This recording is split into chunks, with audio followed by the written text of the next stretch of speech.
ଅଗନା ଅଗନି ବନସ୍ତ ବନସ୍ତରେ ରହୁଥିଲେ ସବୁ ପକ୍ଷୀ ମାନେ। ସେମାନଙ୍କ ଭିତରେ ଥିଲା ଭଲ ସମ୍ପର୍କ। ମୟୂରରାଜ ପକ୍ଷୀ ମାନଙ୍କର ରାଜା ହୋଇଥିବାରୁ ତାଙ୍କ କଥା ସବୁ ମାନୁଥିଲେ। ଭାଇମାନେ ଦେଖ, ଆମେ ଭାଇ ସବୁ ମିଳିମିଶି ଚଳିଲେ, ସମସ୍ତେ ସମସ୍ତଙ୍କ କଥା ମାନି ଚଳିଲେ ଆମ ଭିତରେ ଥିବା ଦ୍ୱନ୍ଦ୍ୱ ଦୂର ହୋଇଯିବ ଆଉ ଆମେ ଖୁସିରେ ରହିବା। ଆପଣଙ୍କ ପଦକ୍ଷେପ ସ୍ୱାଗତ ଯୋଗ୍ୟ ମହାରାଜ। ଆପଣ ଠିକ କହିଛନ୍ତି। ଆଜି ଆପଣ ଯାହା ବିଚାର କଲେ ତାହା ସମ୍ପୂର୍ଣ୍ଣ ନିରପେକ୍ଷ। ଆପଣ ଆଜି ଉଚିତ ନ୍ୟାୟ କରିଛନ୍ତି ମହାରାଜ। ଠିକ ଅଛି, ଆଜି ତାହେଲେ ସଭା କାର୍ଯ୍ୟ ଏଇଠି ରଖିବା। ଚାଲ ସମସ୍ତେ ନିଜ ନିଜ ଘରକୁ ଯିବା। ଦିନେ ବଣ ଭିତରେ ଅକାଳ ପଡ଼ିଲା। ପାଣି ମିଳିଲାନି। ପାଣି ବିନା ପଶୁ ପକ୍ଷୀ ମାନେ ବହୁତ ଡହଳ ବିକଳ ହେଲେ। ମୟୂରରାଜ ଏକ ପକ୍ଷୀ ସଭା ଡାକିଲେ। ସେଥିରେ ଜଳ କଷ୍ଟ କିପରି ଦୂର ହେବ ସେଥିରେ ସେହି ବିଷୟରେ ଆଲୋଚନା କଲେ।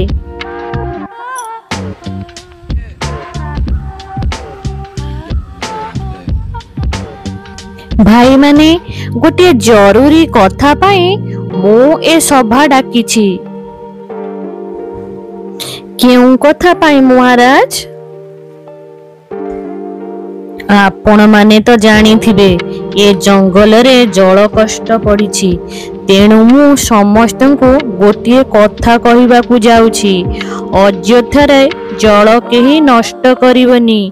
ଆଉ କେଉଁଠାରୁ ଆମେ ଅଧିକ ଜଳ ପାଇବା ତାହା ଆମେ ଚିନ୍ତା କରିବା।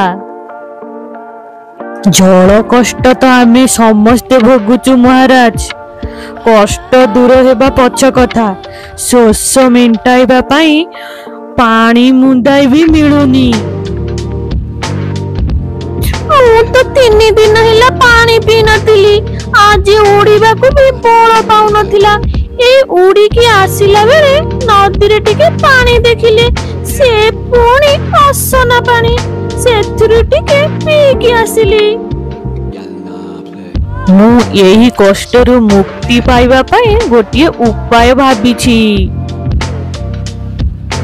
କି ଉପାୟ ଭାବିଛନ୍ତି ମହାରାଜ?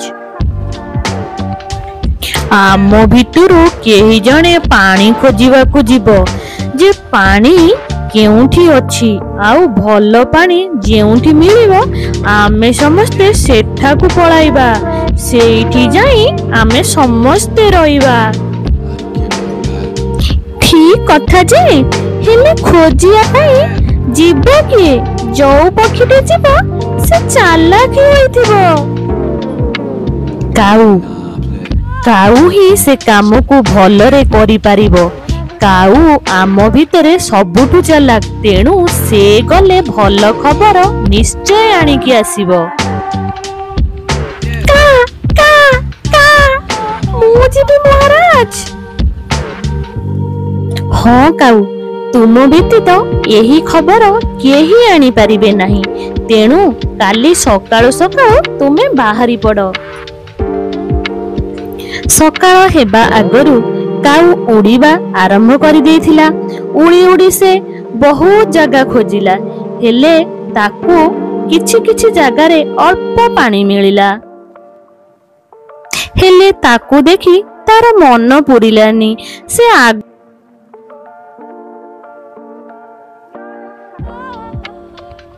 ଉଡ଼ି ଉଡ଼ି ସେ ଦେଖିଲା ଏକ ମୁନି ଋଷିଙ୍କ ଆଶ୍ରମ। ଆଉ ଆଶ୍ରମ ଭିତରେ ଗୋଟିଏ ଛୋଟ ପୋଖରୀ। କାଉ ଏଥର ଚିନ୍ତା କଲା, ଏଇଟା ହେଉଛି ତାର ଲକ୍ଷ୍ୟସ୍ଥଳ। ତାର ଖୋଜିବା ଏଇଠି ଶେଷ ହେଲା।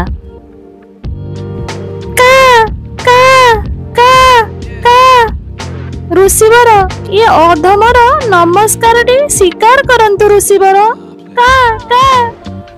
କିଏ ତୁମେ? ମୋ ପାଖକୁ ଆସିବାର ତୁମର ଉଦ୍ଦେଶ୍ୟ? हे महात्मा, मु हेउछि काऊ। बणरे जल कष्ट अति प्रबल, सेथिपाई मु आ मो साथी माने आपणको आश्रम रे रहिबाकू चाहूछु। यह तो गोटे पुण्य काम। तुमे तुमर सबु साथी को एठाकू नहीं आस। मोर आश्रम रे तुमको यथेष्ट पानी मिलिबो। धन्यवाद ऋषिवर, मु एबे चलिली। काली मु मोर सबु साथी को नेकी आसीबी। का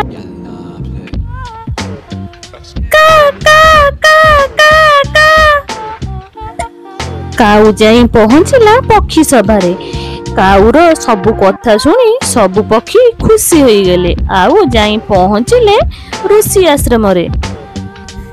ऋषि पक्षी मानकु देखि बहुत खुशी हेले। आउ मयूर राज को कहिले तांको पक्षी माने पोखरी रे स्नान सारी आसंतु, तापरे से समस्त को खाइबा को देबे।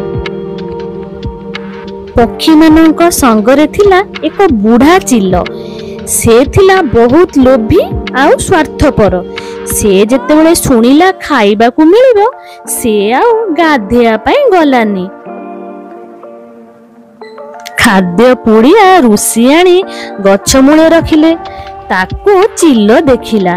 ऋषि अन्य काम रे जिबा परे चिल्ल आसी सब खाद्य पुड़िया को लुचेई देला। पक्षी माने गाधे की फेरिला परे ऋषि तांको काम सारी आसी खाद्य बाढ़ीबाकू से गछ मूल को गले।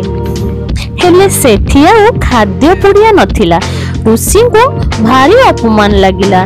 खाद्य पुड़िया किए नेला भाबी आखि बुलाइला बेले तांको आखि पड़िला चिल्ल उपरे। सबु पक्षी तले थिबा बेले चिल्ल केवल गछ उपरे थिला। से खाद्य चोरी करिछि बोली ऋषिंकर विश्वास हैला।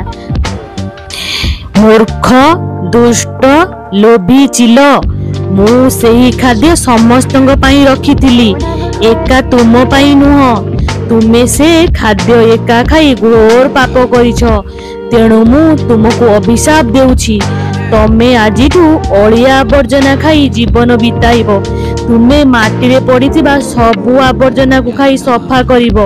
भल खाद्य तुम भाग्य रे आउ जम्मा मिलिबनी।